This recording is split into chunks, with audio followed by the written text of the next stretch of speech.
जय राम जय जय राम श्री राम जय राम जय जय राम श्री राम जय राम जय जय राम श्री राम जय जय राम श्री राम जय राम जय जय राम श्री राम जय राम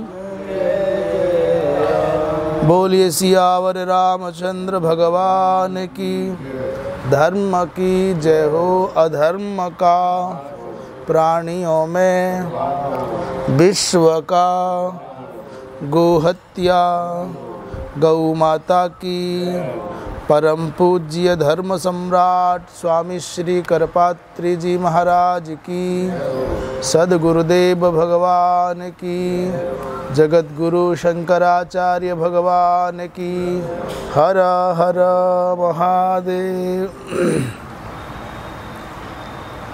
विराजमान सभी सुधीजन, भगवद गीता के स्वाध्याय सत्र में 18वें अध्याय का 47वां श्लोक आज प्रारंभ होगा। कल प्रसंग चल रहा था कि एक ही उपाय है अपने वर्ण और आश्रम के शास्त्रीय संविधान के अनुसार जो उपदिष्ट कर्म है उनको करे, और उन कर्मों के द्वारा अर्चन किसका करना है? नारायण का, भगवान का, ब्रह्म सत्ता का। मनुष्य को प्रसन्न करने के लिए नहीं। मैं किसी को प्रसन्न करूंगा तो कोई प्रसन्न होकर के मेरी प्रशंसा करेगा, बदले में पारितोषिक प्राप्त होगा, इनाम मिलेगा, ऐसा नहीं। मेरे शास्त्रोक्त कर्म के संपादन से वो परमात्मा प्रसन्न हो। और ये बात कहने की नहीं है, हम लोग करते भी ऐसा ही हैं, माने या ना माने। जैसे कोई भी आप यज्ञ में बैठते हैं, यजमान बन करके पूजा करते हैं, तो सब पूजा संपन्न हो जाने पर क्या बोला जाता है? बोले अनेन पूजनेन भगवान नारायणः प्रीयताम बोलते हैं।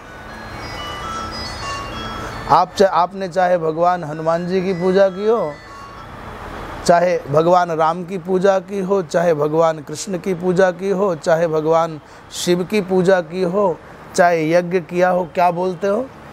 अनेन श्रीमन्नारायण प्रियताम तत्सद ब्रह्मार्पणमस्तु। बाद में क्या बोलते हैं? तत्सत ब्रह्मार्पणमस्तु, ये ब्रह्म को अर्पण हो जाए। हरि ओम तत्सत ब्रह्मार्पणमस्तु, ये बोलते हैं। आपने कृष्ण की पूजा की तो कृष्णार्पणमस्तु बोलते हैं। अनेन पूजनेन कृष्ण प्रियताम, इस पूजन से कृष्ण प्रसन्न हो जाएं। पर अर्पण किसको करते हैं? ब्रह्म को। ब्रह्मा जी को नहीं, ब्रह्म को करते हैं। ब्रह्मार्पणमस्तु माने ब्रह्म को अर्पित है, अर्पित हो। यज्ञ में आहुति देते हैं तो इंद्राय स्वाहा इदम इंद्राय नमः, ये इंद्र के लिए है आहुति, न मम माने मेरे लिए नहीं है। इसका फल मुझको प्राप्त नहीं होना है, मुझे नहीं चाहिए।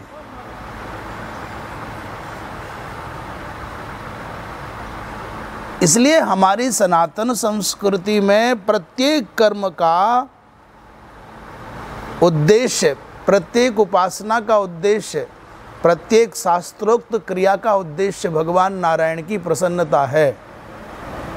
और भगवान नारायण कहने का आशय क्या? नारायण शब्द का अर्थ माने केवल नारम का अर्थ जलम नहीं है कि जले शयनम आयनम गृहम यस्य इति नारायण, ऐसा नहीं।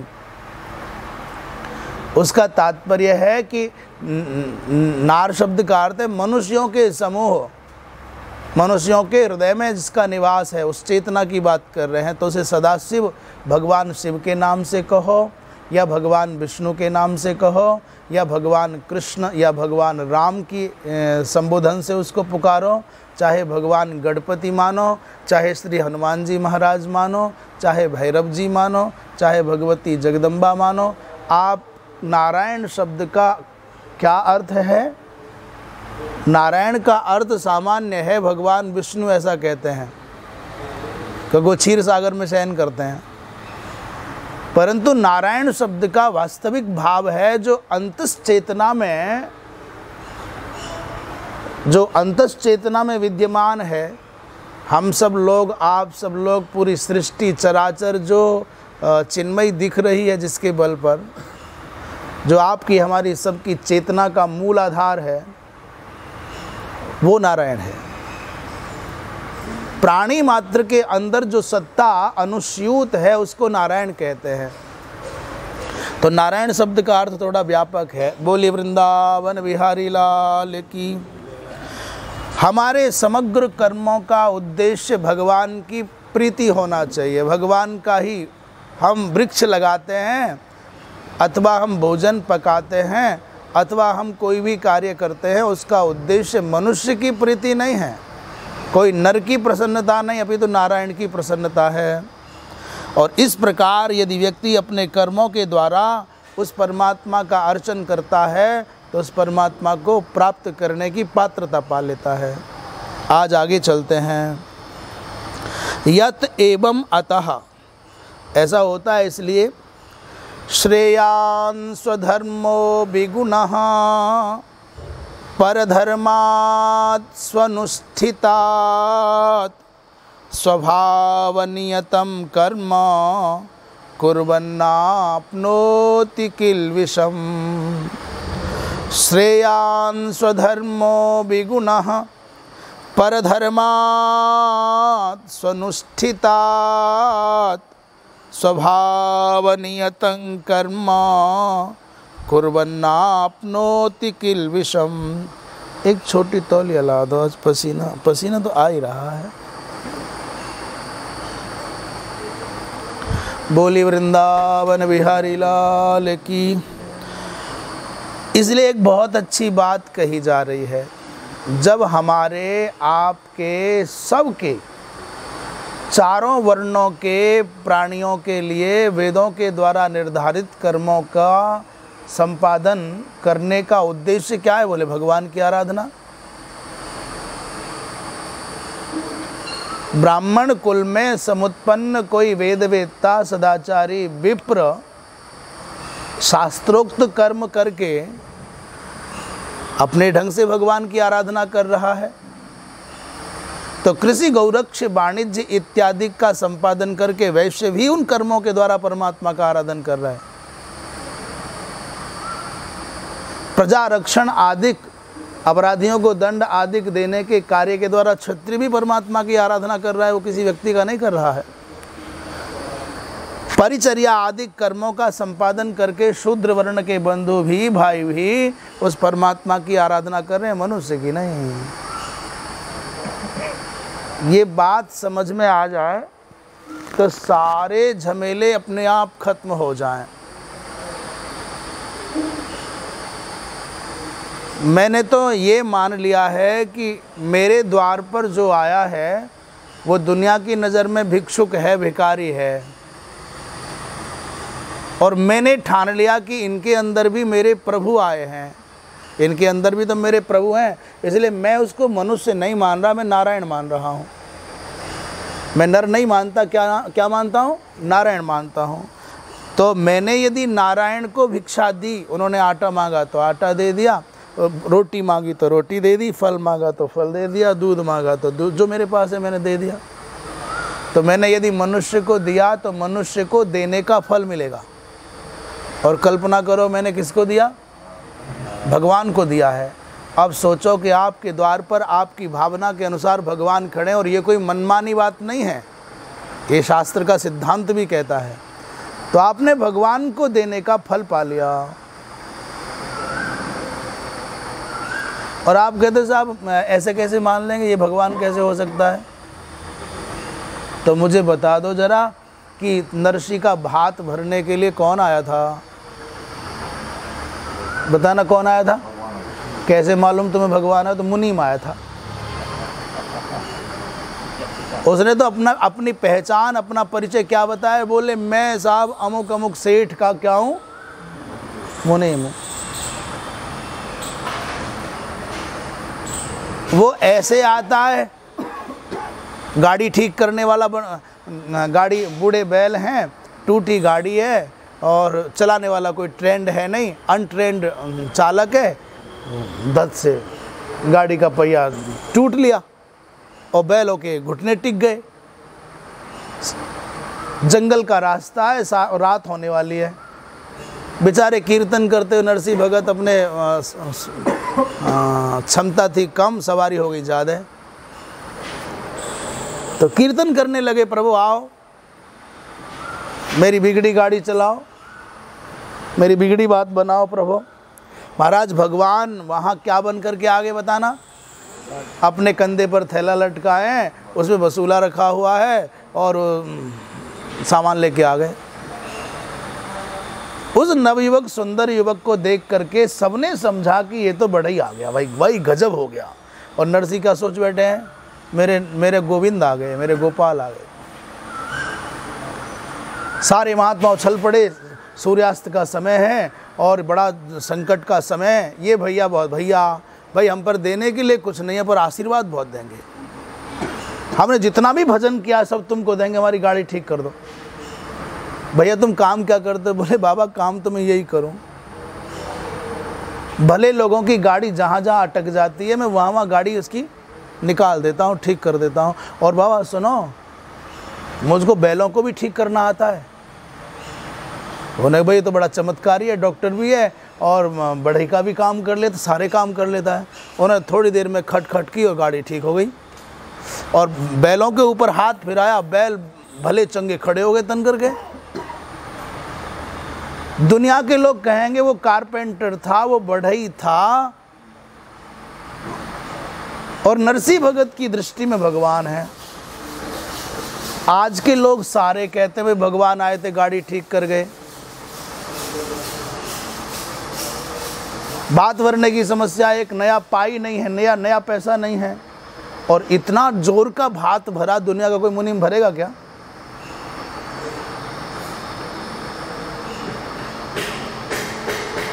इसलिए भाई भगवान अपने मौलिक रूप में आवेंगे तो दुनिया विश्वास नहीं करेगी, नोच के खा जाएगी।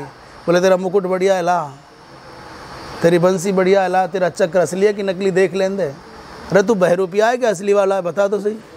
कलयुग में कहीं ऐसे भगवान आता है? और यदि वो तुम्हारे हमारे जैसे रूप में आता है तो तुम विश्वास नहीं करते हो। भगवान की भक्ति करने का एक सर्वोत्तम उपाय है, सरलतम उपाय है, सर्वोत्कृष्ट उपाय है। सब में अपने इष्ट का दर्शन करने का स्वभाव बना लो।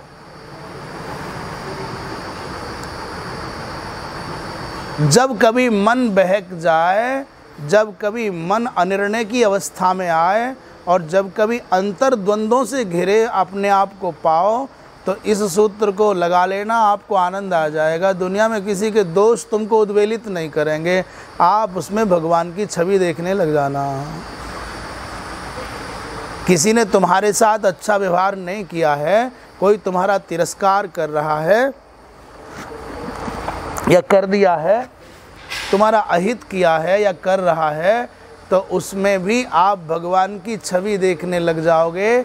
आपके अंतर मन में उद्विग्नता नहीं होगी, किसी से घृणा नहीं होगी, आप आनंद के साथ भगवान का भजन कर पाओगे।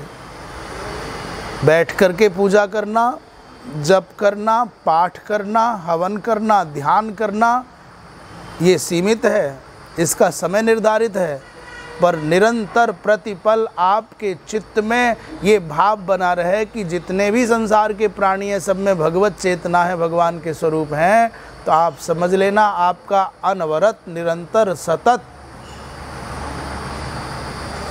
भगवान का भजन होता रहेगा।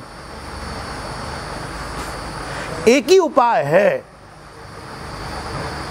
सब में भगवान का दर्शन करने लग जाओ। काम छोटा हो या बड़ा, व्यक्ति छोटा हो या बड़ा, अच्छा हो या बुरा, अच्छा केवल सुन रहे हो कि करके देखोगे भी?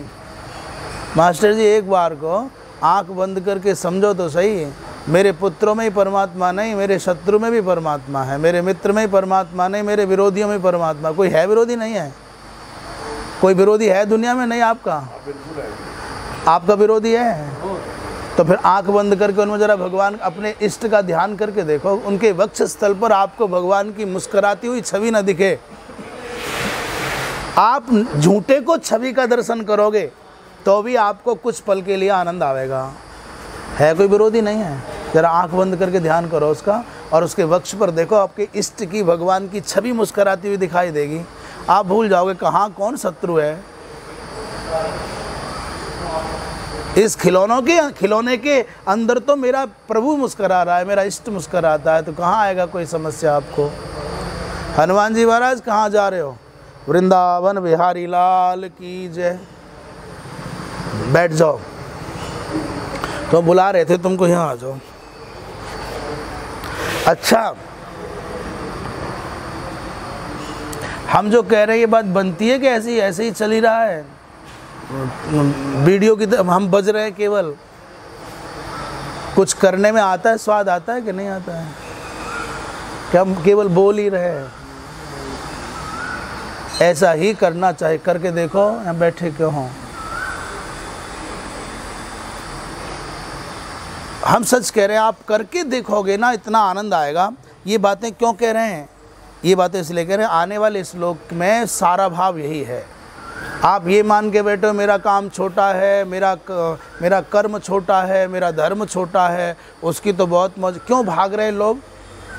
अरे बोले हिंदू धर्म में तो सुख नहीं है, आनंद नहीं है, उधर है, उधर चले। भय और लोभ के कारण, प्रलोभन के कारण लोग स्वधर्म का परित्याग करके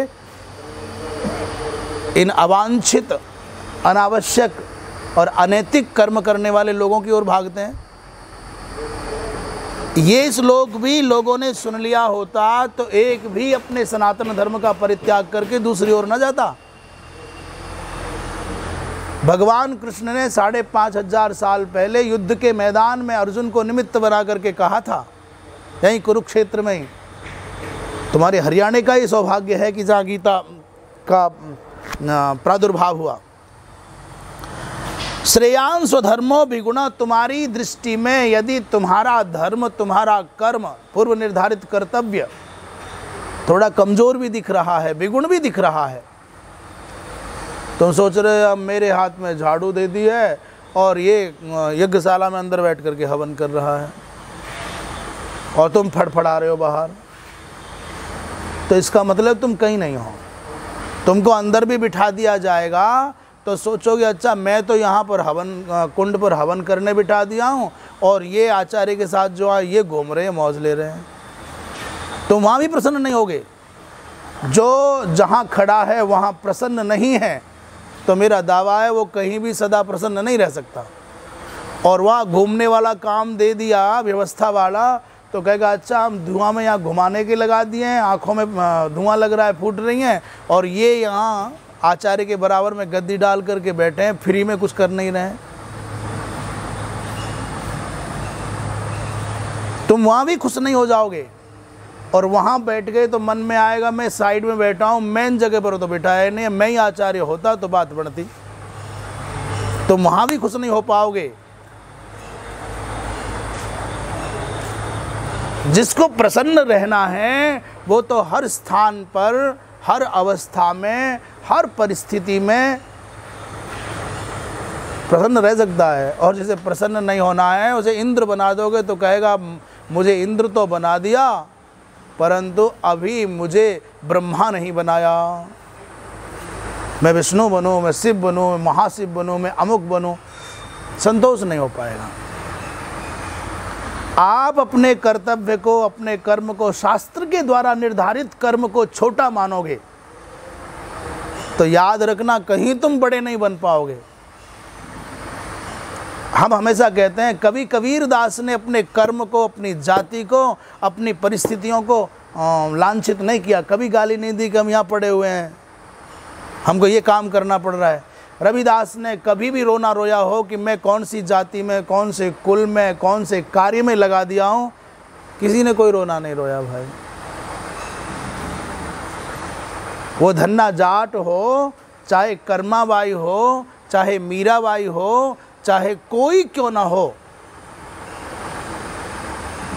किसी ने रोना नहीं रोया। जहां खड़े थे वहीं से भगवत प्राप्ति के लिए प्रयत्न करना प्रारंभ कर दिया। आवश्यकता इस बात की है कि तुम कर क्या रहे हो और कर क्यों रहे हो, इस पर ध्यान दीजिए। क्या करना है ये शास्त्र ने बता दिया, क्यों करना है ये बता दिया। आप अपने मन में टीस लेके बैठे हो तो क्या फायदा है। मैं फिर निवेदन करूं, भगवत प्राप्ति का अधिकार जीव मात्र को है, प्राणी मात्र को भगवान की प्राप्ति का अधिकार है। जहां खड़े हो वहीं से लग जाओ, वहीं से लग पड़ो। और जैसे ही भगवान के साथ आपका संबंध जुड़ेगा, नाम जुड़ेगा, जैसे ही आपके हृदय में भगवत भक्ति का रसास्वादन होने लग जाएगा, आप भगवदीय भाव से भरने लग जाओगे, आप आत्मचेतना का दर्शन करने लग जाओगे, आपके राग द्वेष मिटने लग जाएंगे। आप संसार के बीच तो होगे पर संसार आपके अंदर नहीं होगा। संसार में तो रहो पर संसार को अंदर मत घुसने दो, घर में रहो पर घर को अंदर मत घुसने दो। पानी में नौका रहे कुछ हानि नहीं है। क्या कह रहे हैं, पानी में नाव रहे तो कोई हानि नहीं है, पर नाव में पानी आ गया तो हानि हो जाएगी। हम और आप घर में, संसार में, आश्रम में, व्यवस्थाओं में रहें, कोई हानि नहीं है, पर जरा सी ये व्यवस्था, ये भार, ये दायित्व तो अंदर आ गए तो डूब के मर जाएंगे भाई साहब। घर में रहो पर घर को अंदर मत आने दो। ये इतने ताम झाम खूब हो रहे हैं चारों तरफ, तुम इसमें ऐसे रहो जैसे पानी में कमल का फूल रहता है। जग में कैसे रहना है, जैसे जल में कमल का फूल रहता है, पानी में रहता है, पानी से ही पलता है, पानी से ही खिलता है, पानी से ही खुलता है और पानी से ही खत्म हो जाता है, परंतु उसका पानी से कुछ लेना देना नहीं है। पत्ते पर एक बूंद पानी का पत्ते पर एक बूंद नहीं आ सकती, पानी ठहर नहीं सकता है। ऐसे रहना चाहिए। श्रेयान स्वधर्मो विगुणः, अपना जो धर्म है, अपना जो शास्त्रोक्त परमात्मा की कृपा से प्राप्त हमको कर्तव्य है, वो अंगहीन जैसा दिखता हो तो भी वो हमारा धर्म श्रेष्ठ है। उसे छोटा नहीं मानना है, उसे तिलांजलि नहीं देनी है, लपक करके दूसरे के कर्तव्य को करने के लिए कूद नहीं जाना है। पर धर्मात् स्वनिष्ठितात्, दूसरे का जो धर्म है, दूसरे का जो कर्तव्य है, वो उत्तम कोटि से किए जाने वाला भी क्यों ना हो तो भी उसकी अपेक्षा हमारा निजी धर्म, ये मानो कहना चाहते हैं अर्जुन तो क्षत्रिय है और अयाचित, तुमने कोई ललकारा नहीं किसी को, तुमको धर्म युद्ध तुम्हारे द्वार पर प्राप्त हुआ है तो ये तुम्हारे लिए स्वर्ग का खुला हुआ दरवाज़ा है। इसलिए तू जो सोचता था कि मैं तो इस मार काट के धंधे को छोड़ करके बाबा जी बन जाऊंगा, भीख मांग करके भी खाना भला है, पर इन अपने स्वजनों को, बंधु बांधवों को मार करके मुझे पाप नहीं कमाना है। अर्जुन ने यही तो कहा था पहले, अरे बाबा मुझे माफ़ कर, मैं तो भीख मांग करके भी रह जाऊं पर युद्ध नहीं करूं। भैक्ष्यमपीह लोके, मुझे भिक्षा मांग करके जीना भी मंजूर है और युद्ध नहीं करूंगा। भगवान ने कहा कि तुम्हारे क्षत्रिय कुल में उत्पन्न होने का जो मूल धर्म है वो आपके सामने यादृच्छिक धर्म युद्ध सामने आ गया है। इसको छोड़ करके तू भीख मांग पाएगा? और मुझे विश्वास है भीख मांग नहीं सकता था अर्जुन। ताकत थी, गांडीव था, बाबा जी बन गया होता, किसी दरवाजे पर जाता रहे नारायण हरि और वहाँ से कोई आने में देर कर देता या कहता बड़ा मुस्टंडा हुआ घूम रहा है, कमा के न खाया जावे, तो सह नहीं पाता। बोले तने पता नहीं है, मेरी भुजा देख ले, मैं अर्जुन हूँ भिखारी ना। देख मेरी हथेलियाँ देख ले, ये प्रत्यंचा खींचते खींचते इसमें गांठें पड़ गई हैं। महात्मा बन जाते हैं जोश जोश में आके, और जितने सपने देखते हैं उतने सपने पूरे नहीं होते। तो खिन्न से होके कहते हैं तुम्हें पता नहीं मास्टर था। फिर उनके नाम पड़ जाते हैं मास्टर स्वामी, डॉक्टर स्वामी, जज स्वामी, अमुक स्वामी, अमुक स्वामी। फिर बताते हैं ऐसा वैसा नहीं हो, खाते पीते घर का हूँ, मेरे घर पे 500 बीघे ज़मीन थी, कोई मजबूरी में बाबा बन के ना आया। ऐसे बताने का मतलब है कि अंदर कुछ कमजोरी रह गई है। जितना सम्मान मैं चाहता हूँ उतना सम्मान तुम दे नहीं रहे हो। मैं इससे ज़्यादा के लायक हूँ, इसलिए ज़्यादा सम्मान दे। और ज़्यादा सम्मान मिले तो ना कहेगा कि भाई मैं अमीर घर का आदमी हूँ, इतनी तो मुझे सैलरी मिला करे थी। पैदल चलता हुआ कोई थोड़ा सा बोल दे तो तुरंत कह दे मेरे घर पे 4 पहिए गाड़ी खड़ी थी, ऐसे ना बन के आया बाबा मैं। इसका मतलब थोड़ी कमजोरी कुछ रह गई। स्वभाव नियतं कर्म कुर्वन् नाप्नोति किल्बिषम्। जो स्वभाव के द्वारा नियत निर्धारित कर्म है, प्रकृति के द्वारा नियत निर्धारित कर्म है, अपने स्वकीय वर्णाश्रम के द्वारा निर्धारित कर्म है, स्वभावज कर्म है, उस कर्म को करते हुए महाराज किल्बिष को प्राप्त नहीं होता। जैसे कोई क्षत्रिय युद्ध के मैदान में किसी शत्रु पक्ष के सैनिक को मारता है तो उसके मारने पर उसे पाप नहीं लगता साहब। कहाँ खड़े? बोले युद्ध के मैदान में। आए क्यों? लड़ने। बोले तू नहीं मारेगा तो वो मार देगा, फिर क्या फ़ायदा है। हाँ, किसी की पीठ पर वार करने पर पाप लगेगा, छाती पर बार खा करके हार करके मारने वाला, दोनों की दुर्गति नहीं होती। ये और सुन लो, युद्ध के मैदान की एक बहुत अच्छी बात बताऊं। छाती पर प्रहार लगा और फिर आप गए, आप मर गए, तो भी आपकी दुर्गति नहीं होगी। और आपने जैसे मारने वाले ने छाती पर मारा तो इसको भी मारने का पाप नहीं लगेगा। पर तुम पीठ पर चोट खा करके मरे तो तुम्हारी दुर्गति हो जाएगी। और तुमने यदि पीठ पर मारा है तो तुमको मारने का पाप लगेगा। अंतर समझ रहे? युद्ध का अंतर समझ में आ रहा है? क्या बताना? इसका मतलब तुम सूर नहीं हो, कायर हो, तुम मैदान से भाग रहे थे, तुमको मैदान छोड़ करके भागने का पाप लगेगा। युद्ध से भी पुण्य कमाया जा सकता है, युद्ध से भी सदगति हो सकती है। युद्ध में मरने वाले की भी सदगति होती है। एक फौजी है, उस फौजी ने शत्रु देश के साथ में युद्ध हुआ और 10-20 सैनिक मार डाले। आखिर मरे तो वो मनुष्य ही, वो भी तो किसी के भाई, किसी के बेटे, किसी के पति, किसी के पिता थे जो मरे। तब इस देश की सरकार क्या करेगी? जिसने 20-25 लोगों को मारा है उसको कंधे पर बिठा करके लाएगी, परमवीर चक्र देगी और ऐसा मेडल देगी। देती है ना? देती है। वही सैनिक जिसने शत्रु पक्ष के 50 लोगों को मार करके मेडल जीता, वही आके गांव में झगड़ा हो जावे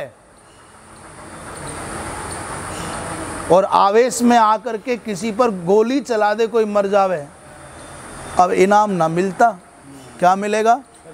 चल भाई, वहां तेने बहुत किया, अब यहाँ कर, अब जेल में बंद पड़ा मिलेगा। वहाँ 50 को मारने पर मेडल मिल रहा था और यहाँ एक को मारने पर ही बेचारा गया अंदर, चला गया बड़े घर।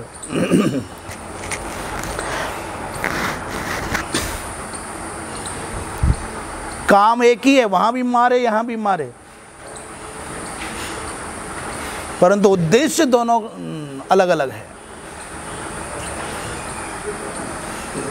छाती पर प्रहार हुआ, इसका मतलब तो डरपोक नहीं था, तेने सामने मौत को देख करके भी पीठ नहीं दिखाई, मनुस्मृति में एक बहुत प्यारा श्लोक आता है, परिव्राड योग युक्तश्च और यश्च अभिमुखे हतः आहवे हतः। परिव्राड योग युक्तश्च माने जो परिव्राट है, योग युक्त परिव्राट है, उच्च कोटि का सन्यासी है, जो संप्रज्ञात असंप्रज्ञात समाधि संपन्न है, जो सविकल्प निर्विकल्प समाधि संपन्न है, ऐसे उच्च कोटि के सन्यासी को जो गति प्राप्त होती है वही गति युद्ध के मैदान में किसी सैनिक को प्राप्त होती है यदि वो छाती पर बार खा करके मर जाए तो। द्वाभिमौ पुरुषौ लोके सूर्यमंडल भेदिनौ, ये दो सूर्यमंडल का भेदन करके जाते हैं। कौन? बोले परिव्राट योग युक्तश्च यश्च अभिमुखे हतः। युद्ध के मैदान में, धर्म युद्ध के मैदान में वक्ष पर प्रहार सह करके जिसने मृत्यु का वरण किया वो सैनिक, राष्ट्र रक्षा में प्रवृत्त सैनिक, और योगारूढ़ योग साधना करने वाले विरक्त ज्ञानी सन्यासी, इन दोनों की गति एक ही है, सन्यासी की और सैनिक की। इसलिए कोई ये ना सोचे कि भाई कोई कर्म छोटा है। हम कल भी बता रहे थे कि सबरी माता झाड़ू लगाते लगाते भगवान को पा सकती है।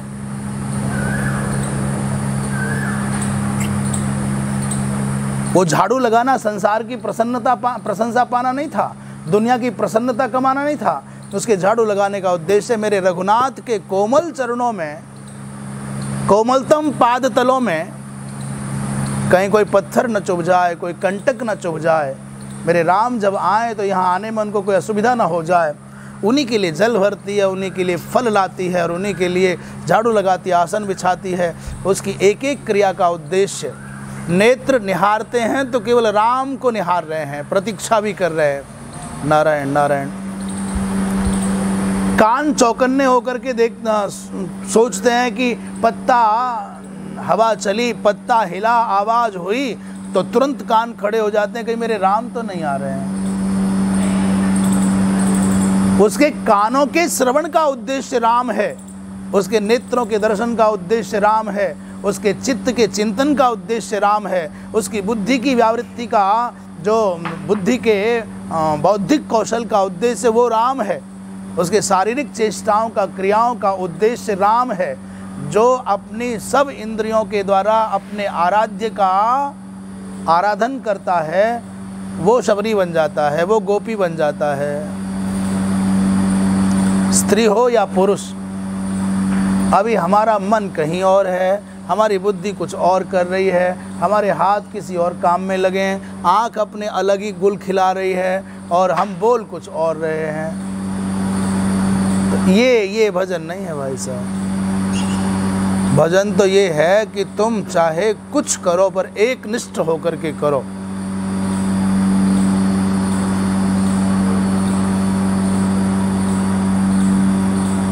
प्रश्न कर रहे हैं महाराज, स्वधर्मानुष्ठानस्य, ये निर्णय हो मनुष्य को पहले कि स्वधर्म क्या है। हम जब गीता पर विचार कर रहे हैं, आज एक माता आई थी, क्या नाम है, डॉक्टर आदर्श, हाँ माता यमुनानगर की। मुझे बहुत खुशी हुई, मैं बहुत प्रसन्न हुआ। मुझे नहीं पता था पर मैं उनके आने भर से प्रसन्न था। उनकी बातों में बड़ी ऊर्जा थी। मैं नहीं जान पा रहा था कि मामला क्या है, पर मैं प्रसन्न था खूब।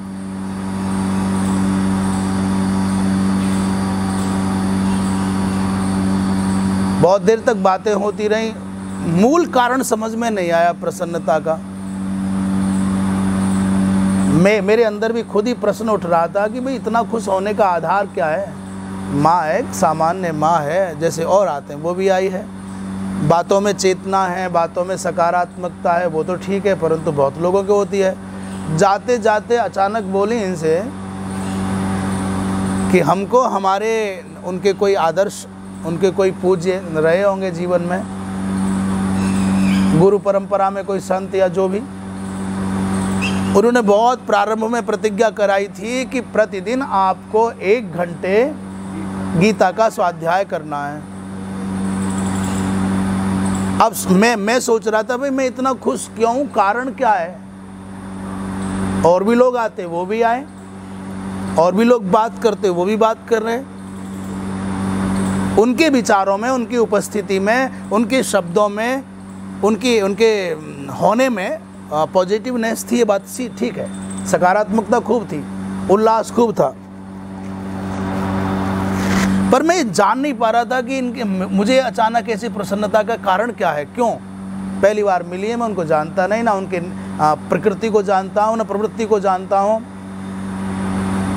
उन्होंने कहा कि चलते चलते लास्ट टाइम में, बिल्कुल अंतिम मोमेंट में खड़े होकर चलने लगी। बोले हमको बहुत वर्ष पहले बचपन में या जब भी उनका आध्यात्मिक जीवन शुरू हुआ होगा, तो हमको हमारे जो पूज्य थे उन्होंने प्रतिज्ञा कराई थी कि प्रतिदिन आपको 1 घंटे गीता का स्वाध्याय करना है। इतनी बात भी चलो प्रसन्नता के लिए पर्याप्त थी, बहुत बड़ी बात है भाई 1 घंटे गीता पढ़नी है।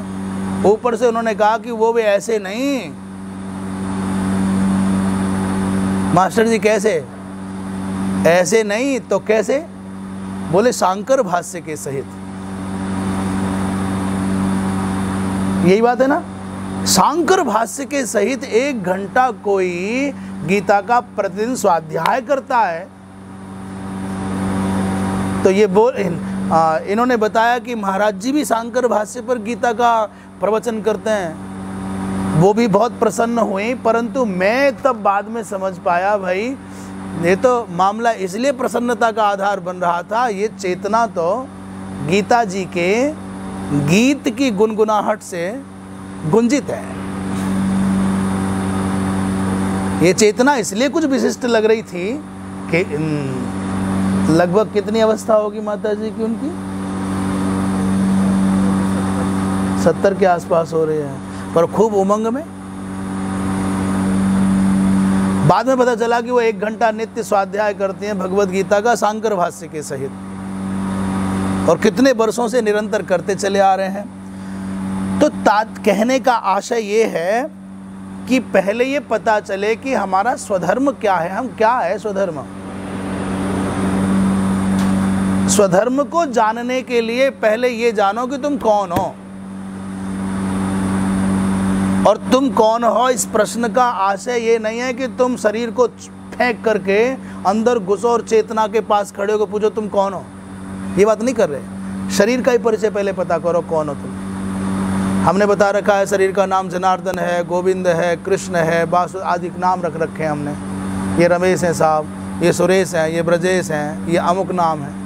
शरीर के नाम, शरीर का परिचय क्या है ये पता करो। तो परिचय का तात्पर्य शास्त्रीय परिप्रेक्ष्य में परिचय का तात्पर्य तुम्हारा आश्रम कौन सा है, तुम्हारा वर्ण कौन सा है। वर्ण और आश्रम की दृष्टि से पहले अपना परिचय प्राप्त करो, और चुपचाप भगवत गीता के 18वें अध्याय के पास आ जाओ। भगवान कृष्ण से पूछो महाराज ऐसा ऐसा बताया जाता है, मेरा जन्म क्षत्रिय कुल में हुआ, या मेरा जन्म वैश्य कुल में हुआ, या मेरा जन्म शूद्र कुल में हुआ, या मेरा जन्म जो हुआ है वर्तमान जीवन ये ब्राह्मण कुल में है। जो भी है भगवान से ये शिकायत मत करो कि तुमने मुझे ये क्यों बनाया, काला क्यों बनाया, कि एक आंख वाला क्यों बनाया, कि एक पैर वाला क्यों बनाया। ये शिकायत मत करो। पहले इस बात के लिए भगवान को धन्यवाद दो कि भाई प्रभु आपको कोटि कोटि धन्यवाद, आपने पहले मुझको मनुष्य बनाया। सारी दुनिया के करोड़ों करोड़ों पशुओं से, पक्षियों से लाख गुना उत्तम कोटि का जीव है कौन? मनुष्य। पहले उसके लिए धन्यवाद देना सीखो। जो नहीं है उसके लिए शिकायत करना बड़ा आसान है, बड़ा अभ्यास बना है, पर जो है उसके लिए धन्यवाद भी तो दो। इसलिए पहले वर्ण की दृष्टि से और आश्रम की दृष्टि से अपना परिचय प्राप्त करो कि मैं कौन हूँ और कहाँ खड़ा हूँ और मेरा कर्तव्य क्या है। वो है स्वधर्म। गीता जी में भगवान ने जो कहा, मनुस्मृति में भगवान ने जो कहा, ऋग्वेद आदि में भगवान ने जो कहा और महाभारत आदि में भगवान ने जो कहा, सब जगह एक ही बात है। ब्राह्मण हो तो ये करोगे तो ये आपका कल्याण करने वाला धर्म है, स्वधर्म है। क्षत्रिय हो तो ऐसा करने पर कल्याण होगा, वैश्य हो तो ऐसा करने पर कल्याण होगा। शूद्र वर्ण में जन्म हुआ है तो शिकायत मत करो, शोक मत करो, चिंता मत करो। यहाँ से भी भगवत प्राप्ति का अवकाश है, परंतु ऐसा करोगे तो। जब ये पता चल गया कि मैं अमुक वर्ण का और अमुक आश्रम का प्राणी हूँ, तो मेरा कर्तव्य क्या है ये जान लो। उसे कहते हैं स्वधर्म। उस स्वधर्म के अनुष्ठान करने से, उस स्वधर्म का पालन करने से क्या होगा? बुद्धि शुद्ध हो जाएगी, बुद्धि निश्शंक हो जाएगी, बुद्धि में शंका नहीं रहे, कुतर्क नहीं रहेगा। और स्वधर्म का पालन नहीं करोगे, शंका करोगे, संदेह से भरे रहोगे, तो श्रद्धा और विश्वास के बिना एक कदम न चल पाओगे। हम धर्म की दृष्टि से कहें श्रद्धा और विश्वास का आश्रय आवश्यक है, तो शंका करता है व्यक्ति, बहुत कुतर्क करता है। पर वही व्यक्ति नाई के पास में जाके बैठ जाता है, आंख बंद कर लेता है और देख रहा है कि नाई के पास में जोरदार उस तरह है, नाक काट सकता है, कान काट सकता है, होठ काट सकता है, गला भी काट सके, है ना, हथियार है हाथ में, परंतु निश्चिंत होकर आंख बंद कर लेता है। वो ऐसे सर करता है तो ऐसे कर लेता है, वो ऐसे करता है तो ऐसे कर लेता है। नाई पर भरोसा करता है कि नहीं करता है?